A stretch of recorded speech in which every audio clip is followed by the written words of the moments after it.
Unanimous Decision Podcast. I am your host, D-Palm. Follow me on Instagram, Blue Sky, everywhere at DPalm66. Follow the show on YouTube. That's right, YouTube at UDPod66. That will drag this podcast in 2015, kicking and screaming. As always, brought to you by DanielPalmerMortgages.com. If you can pay your rent, you can pay a mortgage. It's my job to show you how. Make sure you check out my other podcasting venture, Life, Love, and Real Estate. One of my real estate partners and I, LaCressa Amaro, handle kind of the intersection of all three. This week's episode comes out on Wednesday, and it's talking about home. We talk about kind of the investment of home is a lot, but what does home mean to you? What is the people who define that, the experiences, the feelings, and kind of how you resonate with the places that you do indeed call home. But that's not why you're here today. You're here because college football went crazy. And you're here because I have someone who is new to sports. I'll say it this way. Sometimes I like having photos on every week, and we get to talk about football in a way that is nerdy and stupid. My guest today is not a huge football fan, but because of the idiocy that occurred, I'm able to explain it to her because it's so stupid. I get to talk about America's dumbest sport and also its greatest. We've got Shanna here. What's up, Shanna? How you doing? I'm great. And I just want to say I really enjoy your t-shirt. I hate you so much. This is why you do these things with your friends. This is okay. I'm glad I'm carving out part of my night for this. This is great. Just so cool. The open beginning heckling, just right off the bat. How's everything going? It's going well. I did also want to say, because it's kind of related since I have you here and I just made a comic book reference. I have been rewatching clips from Glee. And I legit forgot that the first time we were introduced to Grant Gustin and Melissa Benoist was Glee. And after rewatching clips of that show, they didn't do enough musical episodes, in my opinion. So, okay. Right. I love this because when I have Felder on every Friday, we have the Felder free space. We talk about whatever he wants to talk about. Lately, it's been carpool. It's very boring. But this is much more exciting because this is something I'm an expert on. Because for those who don't know, Shannon and I had a podcast called Super Tuesday Podcast that covered all these silly CW DC properties. And you say that's when we were first introduced to them. I correct you. The first time I was introduced to them was on the CW.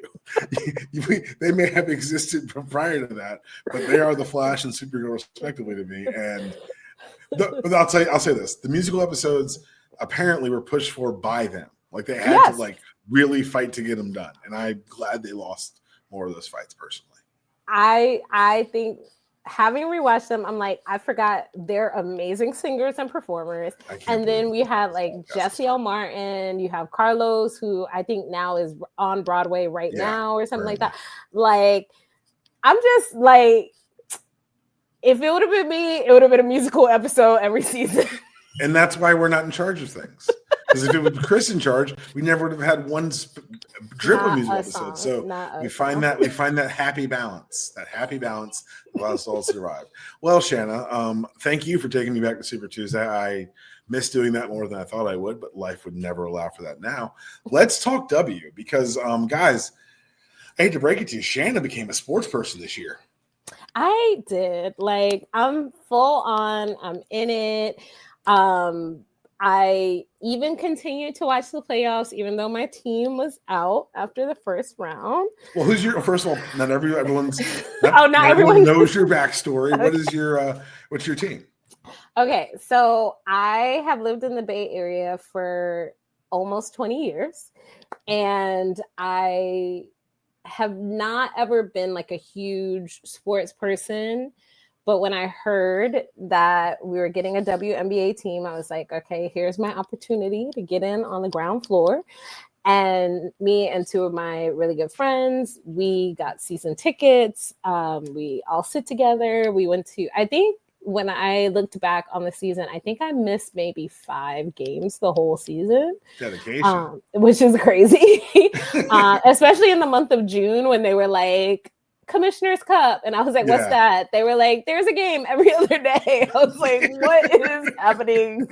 Who knew this was a thing? So Like legit, I went to a ton of games. Not only that, but then when I was out of town, like when I was in Atlanta, I went to a Dream game. When I was in New York, I went to a Liberty You game. spoke real disrespectfully of the Dreams Arena. It is tiny. And you chose to double down. I gave you the opportunity to correct tiny. course, and you said, "No, Daniel, I'd like to plow right into that. Thank you very much." It's still tiny. I just can't get over it. Right. But yeah, I had season tickets. Went to my first playoff game, which we did not win. It was really sad. Before we get to the playoffs, hold on. I just want to because this is fascinating to me because sports have always been part of my life. So when someone comes to them late, it's interesting to watch them interact with this thing that they've kind of discovered. So like, and we're gonna get to my betrayal of our friendship in a second. It's not that I came to sports late. So I went to a high school. I went to boarding school. We've talked about this, where I had to do sports. So, but what I did was in the fall, I babysat the football coach's kids, which was my sport. And then in the winter, I was a cheerleader. So we cheered for the basketball team. That's a sport. That is a sport. And then in the fall, in the spring, the football coach was also the track coach.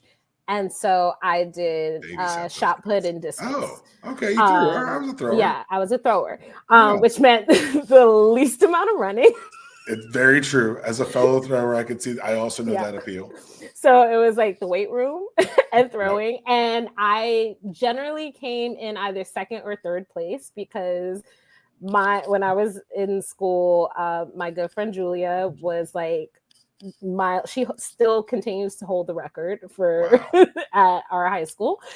She was an amazing thrower. And then just depending on how good the other school's team was, I would come in second or third because there weren't that many girl throwers in the first place. So I always did sports in high school, and then in college it just depended on who I was friends with, right? So like, you went to Brown, come on. No, so like at one point I dated a football player, so I went to football games. Oh no, you didn't. Occasionally went to did you get to watch us beat you in 2007? No, because you're younger than me. So I graduated in 2005. Oh, okay. All right. So the last football game I ever played was at Brown Stadium. We won on a walk-off field goal. Yeah, that's the last time I ever put on football pads. Sports for me, it's like having a personal connection. Like obviously I've been in the Bay Area for a while. The Warriors have won 3, maybe 4 championships while I was here. It's been annoying. Yeah, we know. So like I'm super into, but I tend to watch stuff more during playoffs. So like playoffs, I would watch the Warriors. I would go to the Warriors parade because it was always downtown Oakland. I love how you just schedule a parade because you just figure we're going to be there probably. So, we just got it's right there. My friend owns a gallery downtown Oakland. So her place was usually a spot where we all gather and watch. I love all this context you're giving because it makes your text seem that much worse. Whatever. Anyway. I've always been like, more is like, do I have a personal connection? Do I have like some sort of like understanding of the players off the court or off the field? That helps me like develop a story. Yeah, I'm a big didn't watch a lot of sports, but love like The Sandlot. Love a sports movie. You know what this current generation's missing? SI for Kids. SI for Kids was like the magazine when we were like coming up because it was just like, oh, here's all the athletes you see, but here, like you said, are the stories behind them that make you connect and like make them matter to you outside of a box score. Yeah. But when I say you become a sports person, I mean you become toxic like the rest of us. So Shanna just talked about how much she's loved sports and how much it's been a part of her life, especially with the personal connections, blah, blah, blah. When the Lynx beat the Valkyrie in their first round series, I get a text out of the blue. Being a sports fan is wild because why am I now wishing for folks on the link to twist an ankle? And I said, welcome to sports fandom because this is how every man in your life has been socialized. It's not even about your own successes. It's about watching your enemies fail. Like that's the thing that gets you out of bed in the morning. I want to say that I first I would just want to apologize to the links. Don't say things you don't mean. That seems but so I do unreal. I really need to use my powers of manifestation for myself. That was powerful. That was wild. Because I didn't even realize that first Dejanay went out, who I was definitely upset with, because she came in the last like 10 minutes of our playoffs game, and like that was where they took the lead and like beat us by 1 point. So I was like already upset with her. A lot of us's, y'all. A lot of us's. Like this is what I mean when I say welcome to sports. Now, I've actually been around sports my whole life. Here's my sports resume. Cool, Shanna. Why are you wishing ankles on people? Like why are you actually wishing ankles? Like I said twist an ankle, but I really meant just like kind of roll an ankle. You can't control. You just put the wishes out in the universe. You can't control how they show up. But and here we are. I did feel really bad because I was later. watching the game where Nafisa got hurt, and I was like, God damn. You know what I love about the WNBA? The beginning of the season, all the stories were what's wrong with the Aces?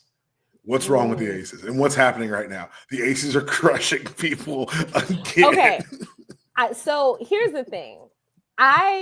When my ticket rep asked me like kind of like who are the players that I'm like, obviously like I didn't really know a lot of the people in the Valkyries. They were brand new for me, but I did know players from other teams, and so my ticket rep asked me like who are the people that like you might be interested in. I definitely named like Asia, Paige, I want to say probably Stewie and Angel. So I was like, these are the people like I'm interested in. And I missed the email, but the first time we played the Aces, they had like an open practice where like I could have like went, and I was like, no, because sometimes they send those messages so last minute, and I don't always check my personal email as often as I should. So I'm still like upset that I missed my chance to see like Can I interject with a story about your best friend Susan Palmer? Yes. So Susan was very pregnant the summer, but it was the summer Janelle Monáe was doing those tours with the small stops and like the small listing parties. And she put herself in the raffle. She didn't check her home email until the day after the show. And she had gotten selected.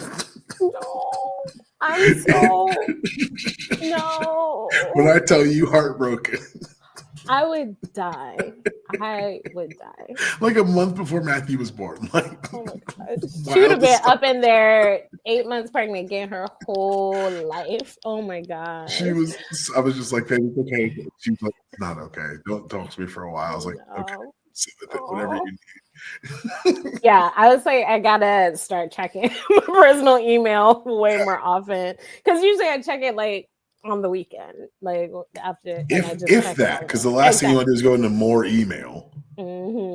So so I missed that. But the first time we played them, we beat them by like a ridiculous amount. Like I was like, I thought the Aces were supposed to be really good.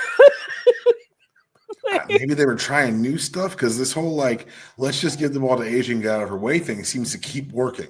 I don't seem to know why you would try other things, but it's good to know they're willing to experiment. She still won the MVP after that beginning of the season. That's crazy. My god! And I mean, part of it is because she has been carrying that team on her back for like half a season. Shanna, if it ain't broke, you don't fix it. Like it's just like, look, this is how we're going to get here. Like everyone just do what you can to support her. Exactly. And Jackie Young's really like stepped up, and like other players have like come forward, but for a while it was just like I don't know what we're gonna do if Asia like takes a day off. It was like Veronica Burton on our team. Like Veronica Burton played every single game this season. Like, and she got most improved player. Like, so I'm so proud of her. But yeah, like Asia's been. The finals are happening. The Aces are probably going to take this thing. I don't want to. I'm just. I don't want to jinx it either. I got but I'm eyes. like, But these eyes say I'm like Aces in 4. This might be Aces in 4. Like it feels interesting. What's way more interesting is the battle off the court. So for those who don't know, there's an upcoming CBA battle between the WNBA Players Association and the WNBA as an entity. Essentially, they're fighting for a larger split of basketball-related revenue because right now they receive, and I did not believe this number until I looked it up multiple places, 9%. Mm-hmm. Yep. Shanna, you and I are both well versed in the creeping greed of the corporatocracy of our lifetimes. I want to point something out to you.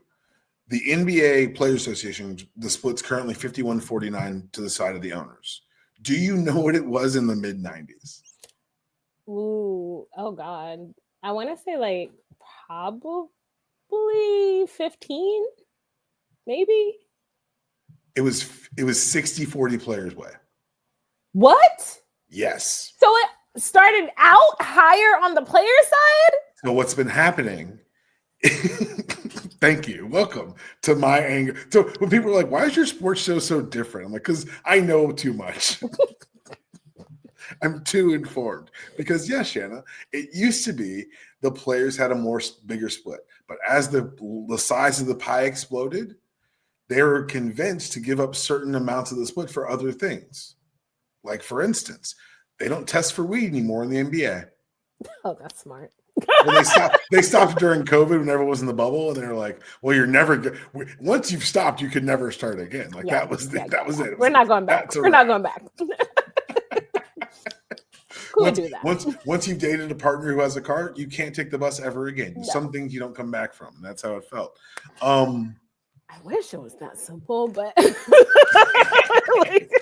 but so now we're in a place where the WNBA and their kind of leadership is going to be going head to head with these women. And you've got to remember, these aren't just basketball players. They literally got Kelly Loeffler out of her seat. And I didn't know just about how business savvy some of these women are, like Nafisa. So these are not your average folks. And you could maybe get away with the whole like we don't make enough money, that it's actually like losing money. You could maybe get away with those old excuses, but like I think this past season, if not the season before, this past season has really shown how lucrative the W is. And you can talk about revenue all you want, but we can look at team valuations exploding. Mm-hmm. And the big part now is how do you ensure that your labor force is properly compensated? You can't say it's about revenue now because now it's about long-term investments. You can't think about it as a business designed to make money from Jump Street. This is an investment that's going to grow over time. And you're seeing it happen already. And you can't say that it's not an investment because you're expanding, right? Mm-hmm. Like it would be one thing if you're like losing teams we're again, halting, which has happened. This has happened, and that's the other thing. It's such a young league. Like people are like, this would never happen in the NBA. Motherfucker, you don't know because you weren't alive, and there weren't media everywhere. Like these things happen. Fits and starts. There's the NBA ABA merger, the AFL post merger NFL. Like there are lots of these kinds of growing pains. And if the growing pain here is let's make sure these athletes from Jump are treated equitably, it's a good pain for me.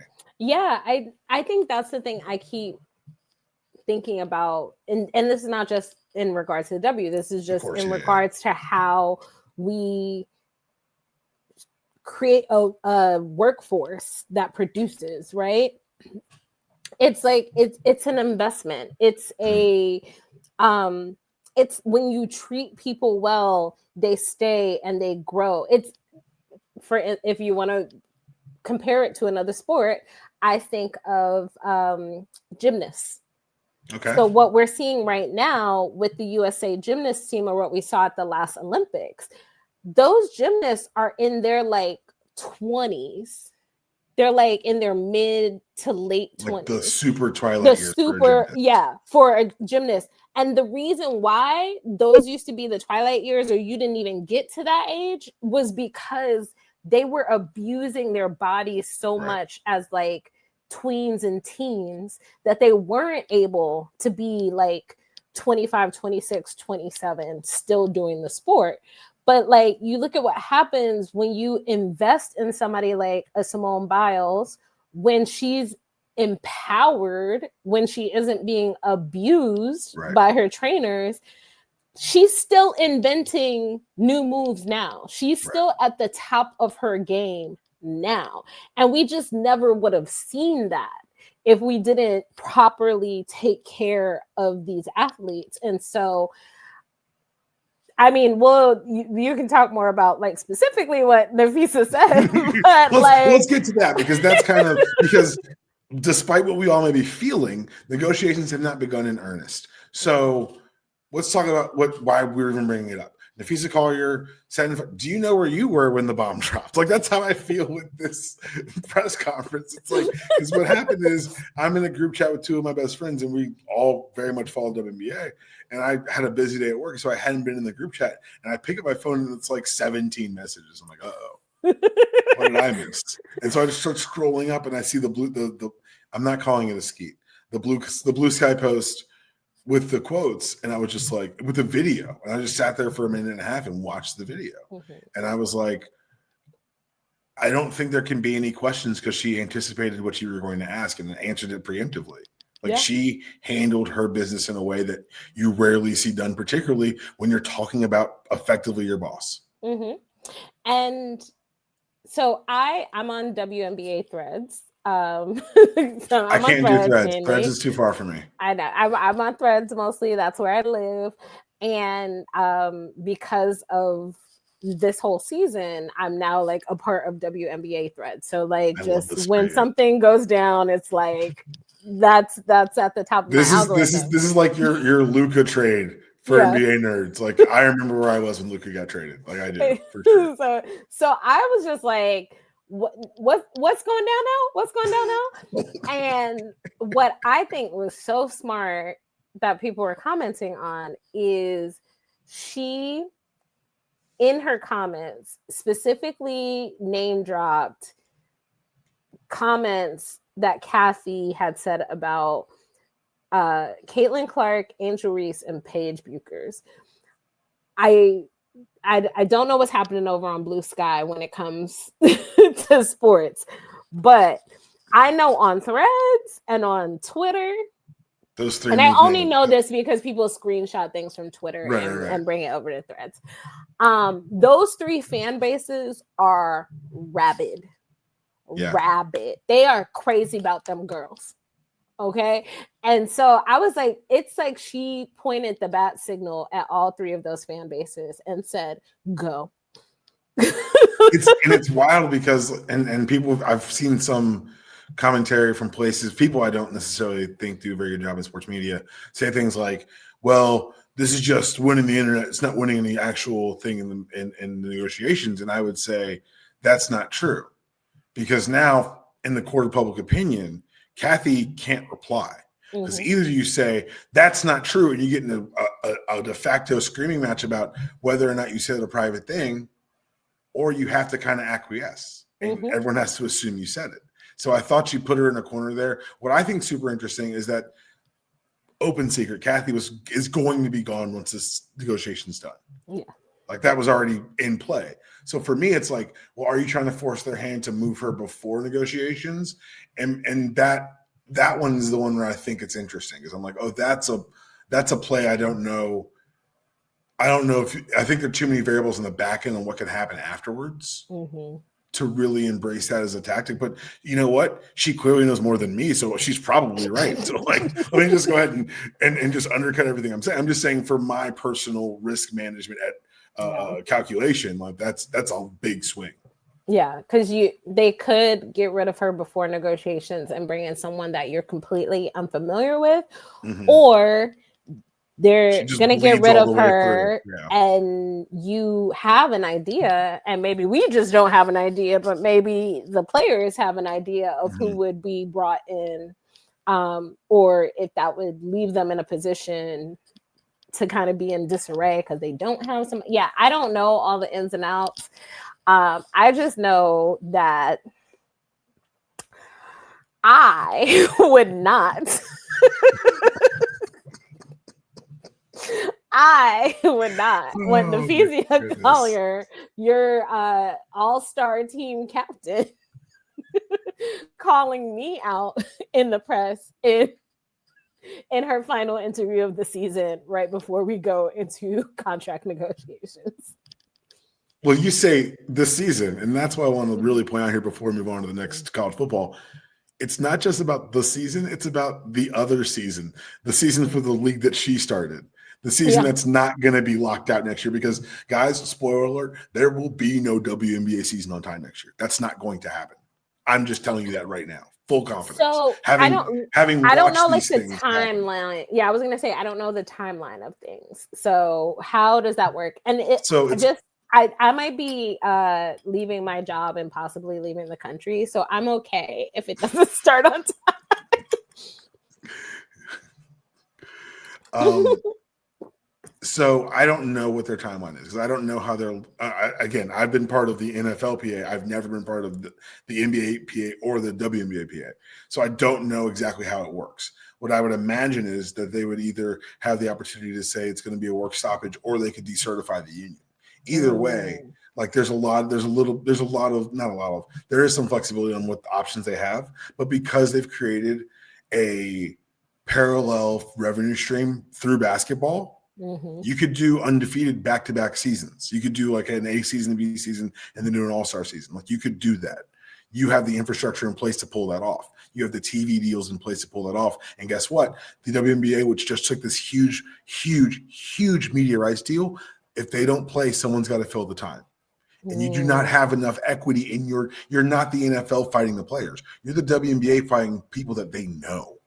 So it's a real big risk for them to allow a stoppage to occur. But I think these women have decided the fact that Caitlin Clark fell in line immediately with that's something I couldn't agree more. I support Nafisa Collier 1,000%. Like that shit lets me know that this union is strong top to bottom. So one of the biggest, I'm trying not to rant here, but one of the biggest problems in sports unions is that there are so many people who have so much to gain in a short amount of time that they can't think long term. They can't. It's not financially sound for them to do so. But because the money's so small here, all the big guns are like, "Fuck it, let's swing." I mean when I saw the All-Star game, which by the way, that is one thing that I do want to go to next year is a WNBA All-Star game. When I saw the All-Star game, I was like, oh, they're all buddies. Like they all genuinely like each other as human beings. And like the rivalry on the court is the rivalry on the court. But when they're off court, like they're just all about friends. That action, boss. Here's Shanna. We're going to talk college football right next, but I'm gonna tell you what I really want to see. What? Refuse to take the floor for game 4. Ooh. You want some leverage. That's how the NBA got free agency. They were saying, what if we don't go out for the All-Star game? They sold it out. Crazy. And they got that there. They're a young league, man. They don't have the public benefit of being entrenched in people's hearts and souls. They don't have it. This is, if you're going to strike, if something's going to happen, if you want to change these terms, now's the time to do it. And I'm cheering for him 100,000%. Shanna, when I invited you to come on the podcast to talk to the WNBA, I kind of like in my head was going to book someone else to talk college football because it was a slow college football weekend. Shanna, I'm an idiot. I'm going to start with the story about. Oh my God, I'm sorry. You really opened it up and I was sipping. I was like, this is too easy. I'm an idiot. Yeah, sure. Agree. This first story is about an announcer. He was a quarterback. He won the Heisman in the early mid-2000s. His name's Mark Sanchez. He was supposed to be calling a game on Saturday. But word came out that he had been stabbed and was in the hospital, critical. Everyone, outpouring of care, support. Like, what happened? How'd this man get stabbed in the mean streets of Indiana? There were some claims, and you heard some people saying the words urban, which you both know is code for, yeah. Were they trans? Sorry. Look, I don't traffic in those internets. I'm sure that conversation was had. I guarantee it. But Shannon, do you know what happened next? Word came out that he had not just been stabbed, but he was also being charged. There's the face. This is why I'm so glad you're here. So I feel like I saw like a meme or two with the name Mark Sanchez, but I had no idea what it was referring to, and I didn't want to go searching. UD Pod is an educational space. So the story goes from Mark Sanchez is stabbed, we're sad, to Mark Sanchez is stabbed and presumably under arrest, and now we're confused. And this is all happening during a college football Saturday. So this is like the stories are just like unfurling as people are watching college football. By the evening, the story comes out that apparently an intoxicated Mark Sanchez had accosted this 69-year-old man whose job was to move cooking oil from a restaurant. Apparently Sanchez, and this is all apparently on video. This man who gets paid millions of dollars to talk about college football assaulted this man. Like there are pictures of him on the internet. He fucked this old man up. Oh my God. Apparently, the old man pepper sprayed him, did not dissuade Mr. Sanchez. He put the old man onto the ground, hit him twice in the face and head. The man thought he was going to die, so he stabbed him twice from the ground. He got up. Sanchez rushed him again. The man stabbed him a third and fourth time. And now Mark Sanchez has been charged with felony assault and battery and also losing this stabbing fight to a 69-year-old man. How drunk? Because I don't even understand how you get into an argument. Shanna, it's so quaint that you said drunk. That's adorable. Oh, drunk? Drunk is adorable. That's the funniest moment of the podcast. Drunk. Sure. I don't he just had a couple drinks. Go to crackhead, but this is crackhead behavior. What are we talking about? Like, and that's how you know it's bad, because if my first instinct is that's PCP, not a good night for you. It's not been a good evening. Oh my God. I'm so glad you're here for this story. What I'm going to say is that I will never, ever, ever, ever understand how people who can afford to either pay someone to drive them wherever they want to go, or afford to stay in their home and have everything they could ever want brought to them, end up in these positions. You have stumbled across an area of expertise for me. As you may remember, I used to be a sports agent. So I know the answer to both these questions. The second one is, if I got it and no one sees it, do I have it? That's the second one. The same reason football players wear their numbers around their neck. Football players are the loudest people with their money because you can't see their faces because they're wearing helmets.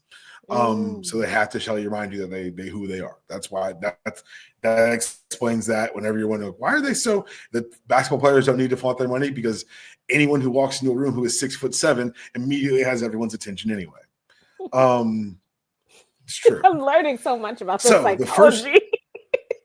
Okay, so this is about psychology. So the first one, the answer is the same thing that got them to the peak of their powers, the same ego, the same drive, the same compulsion to say I'm the best, is the same one that says I don't need help in this. Did you know that the NFL provides a car service for every player? All you have to do is call NFL security. They will pick you up for free and take you anywhere you want to go. Players don't use it. Players don't use it because of the ego part, and also they think that they're being spied on by the NFL, which they might be. It's not an NFLPA product; it's an NFL product. I understand the hesitancy. However, I want you to know that's available to any player on an NFL roster. It makes me more mad. It should. At least with celebrities, you're like, okay, like sometimes we overinflate just how rich a celebrity actually is and what they actually have versus what they can actually afford. But they can all afford Uber. They can all afford Uber. Come on, like, it's ridiculous. But not everybody can afford a private driver who won't tell their business because they signed an NDA. That's so also I get that. Very true. That was the first story I wanted to tell you. The second story I wanted to tell you is about one of the great losses of the season. Like, as you're learning, sports are built on hate. And college football is the haterest of the sports, because in other sports, there's 32 teams and I only like one, so I hate 31 other teams. Great, cool, that's awesome. There's 168 some odd football teams. Seriously? So that's not even talking about us. That's talking about like D1A teams. So like it's very hard to like love it. I hate everyone. I hate every team. I'm just a hater. I hate them all. Florida's a big rival of mine. I'm about to tell you about a game they won because the hating involved is so great. So first of all, Florida's had a terrible season. They had won one game going into this game. Their coach, Billy Napier, I've been joking with my Florida fan friends that I want them to give him a lifetime contract because he's that bad of a coach. They were hosting Texas. Texas is a perennial powerhouse. It's Texas. You know, it's Texas. Matthew McConaughey on the sideline the whole 9 yards. Their quarterback is Peyton Manning's nephew. All right. Which means he's also Eli Manning's nephew. Yes. That means he's the grandson of Arch Manning, a name you don't know. But if you ever go to Oxford, Mississippi, first of all, don't. But if you do, you'll notice that the speed limit around town is 18 miles per hour because that was Arch's number when he was the quarterback at Ole Miss. Oh, my God. That's so weird. Okay. Go on. My favorite pastime is exposing the stupidity of sports to smart people and watching their reactions. Because like once a year I'll explain to someone that like none of the college athletes are salaried employees. And they're like, wait. And it's like a 45-minute like conversation. I'm just like, yeah, they don't get paid. It's great. Design. No, that's not a flaw. That's the design. You don't seem to understand. So these two teams are playing. Arch Manning, the junior, the younger, is now quarterback for Texas. He's had a very underwhelming season. Before the season, he was touted as this like second coming of his uncles. Mm-hmm.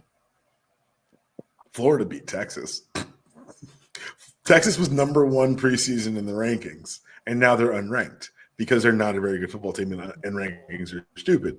But it was very funny because for me, it's funny to watch people who are supposed Arch he's going to be fine. He's going to figure it out. Yeah. But watching Florida fans have to deal with like, we hate our coach, we hate our team, but we're happy we won is a very funny line to watch them try to walk. It sounds a lot, and I'm going to make a wonderful analogy that you'll appreciate. I love it. It sounds a lot right now like Taylor Swift fans. Who are bring it to trying, me. I need this. And it also relates back to football because Travis Kelce. Right now, Taylor Swift fans are losing their mind. They're losing Why? They've got an album. Because they got an album, and half of them absolutely hate it. And the other half of them also hate it, but can't admit it. Because it's to a schism. Admit it's a schism. Would be to admit that everything Taylor Swift haters have been saying about her is right. And they can't bring themselves to do it. So it's so funny to watch them be like, the album is satire. The album is like, she's making You know how insulted I would be if I heard something and they were like, that's satire. I'd be like, fuck, that hurts. That's the meanest thing you could say. She's making fun of these things, or you told her she needs to like talk like a grown woman, and now she's talking about sex, and people don't like when women talk about sex. And I'm like, Sabrina Carpenter exists. Like, we love when women talk about sex. We're saying she's talking about it badly, she's not making Travis Kelce's penis sound in any way appealing. Like, I'm sorry. This is it's episode so 306. bad. Hold on. This is episode 360. 360 of these. That's the First time we first talked about time. Travis Kelce's penis. First time it's ever come up. And Lord willing, the last. I'm just saying. Wait, I had to bring it back around to football. No, honestly, you didn't. No one asked you to. You were fine. You were fine. But no, you were fine. It's been so funny because as somebody who likes very few Taylor Swift songs, so I don't actively hate on her because I have like two of her albums. No, I get it. You have to clarify your. It's honestly, it's anytime I talk about Palestine, I have to I'm not. I know the bigots agree with me, but I'm not with them. Like, I just want to make that very clear. Like, I want to carve out here. I want people to understand. Like, no, I don't hate her. But I've always been like, her music is very like, people like her music because when you put on the headphones, it makes you feel like you're the main character in a CW teen drama. Like, it makes you feel like you're the main on Super Tuesday podcast for years. You're like, I'm the girl that's gonna get the guy before the credits roll. So like, I get why people enjoy her music. It makes you feel that way. But it's been funny to watch these people who have called her like the greatest lyricist of our time. People just say things. That's have the thing to be I've like, learned. People will say anything.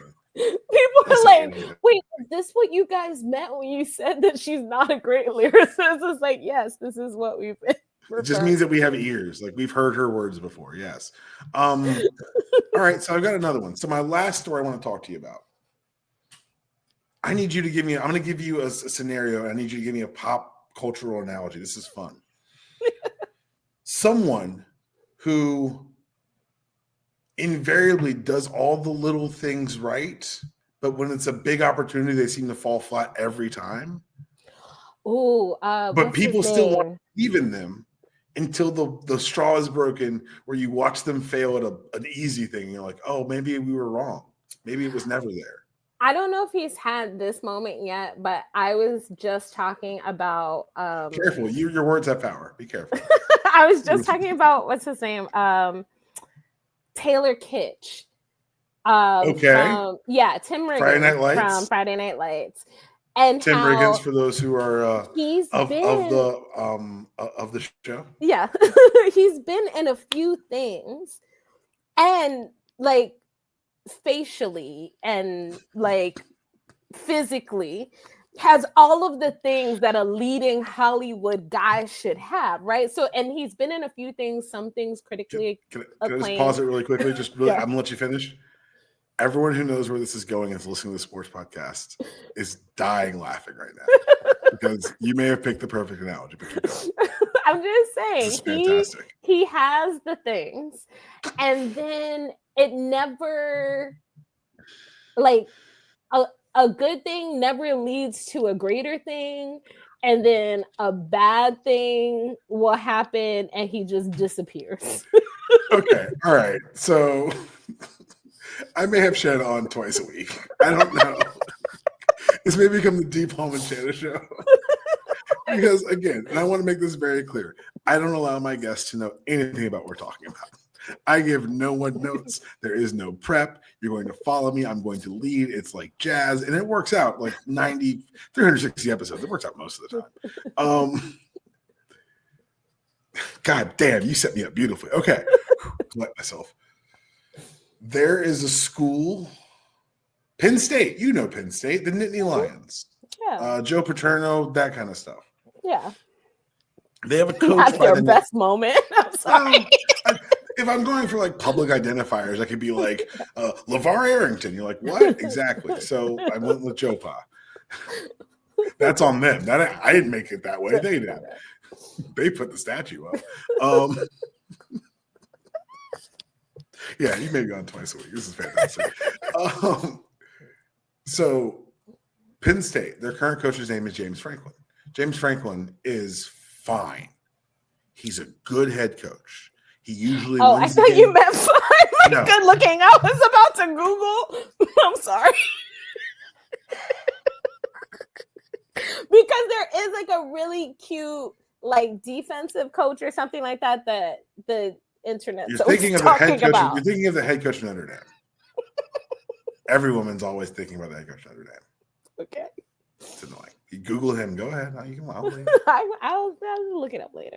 All right, sure you will. So James Franklin is a perfectly competent head coach. Not going to say fine again.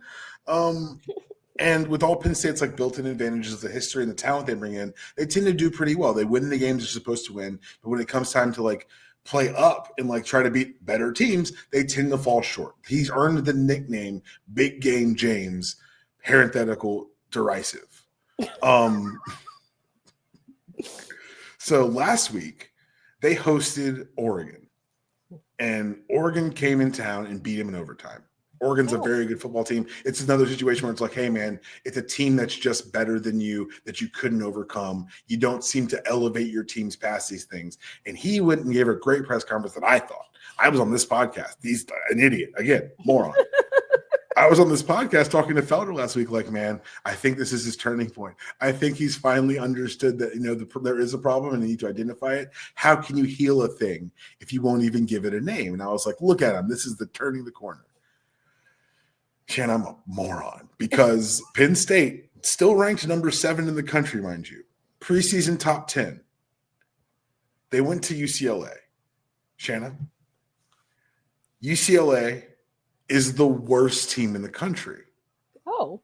They fired something teams. They fired their entire staff 2 weeks ago. The guy who was calling plays in this game got the job to call plays on Tuesday. Oh my gosh. And Penn State went to UCLA and got their teeth kicked in. And the Tyler Kitch thing is perfect because I want you to understand something. This isn't just like, a big upset, a kind of a fumble. Shanna, UCLA lost to New Mexico, got blown up by New Mexico State 2 weeks ago. UCLA, Shanna, was 0-4. The first time a top 10 team has lost to an 0-4 or worse team since October 1985. Jesus.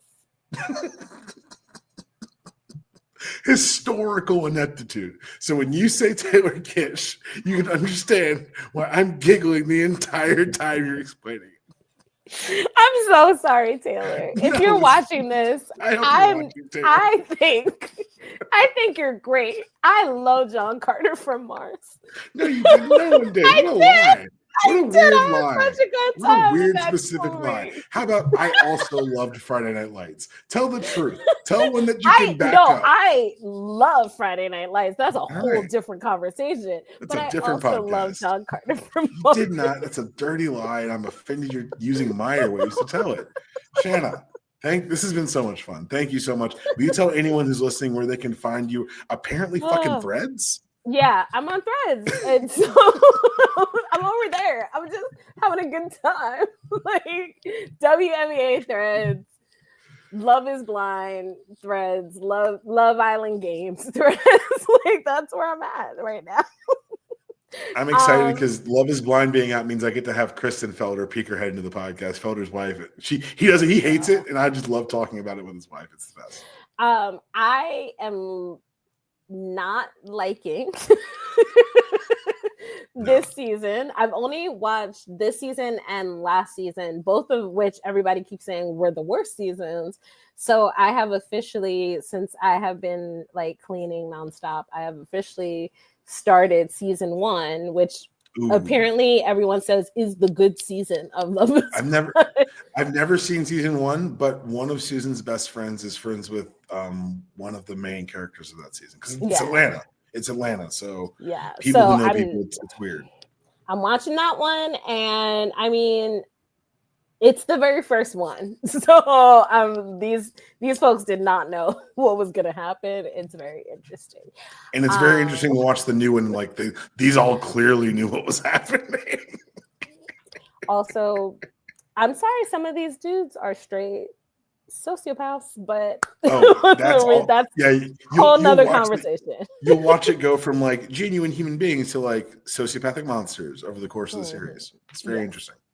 So I'm definitely like over on Threads, just chit-chatting it up. I am also currently rewatching a ton of like horror stuff because we're officially in October. It's spooky season.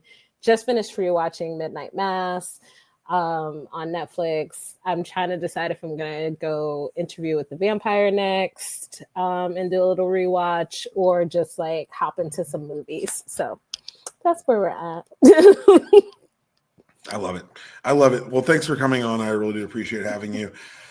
That was your show, UD Pod. Follow me on Twitter. Not Twitter, but Blue Sky. I guess Instagram at DPalm66. Follow the show on YouTube at UDPod66. Brought to you as always by DanielPalmMortgages.com. You can afford your rent. You can afford a mortgage. It's my job to help you qualify. And last but not least, make sure you check out Life, Love, and Real Estate, talking about home. And I'll tell you what, talking to Shanna on a weeknight about nothing feels like home. We'll be back on Friday with another guys.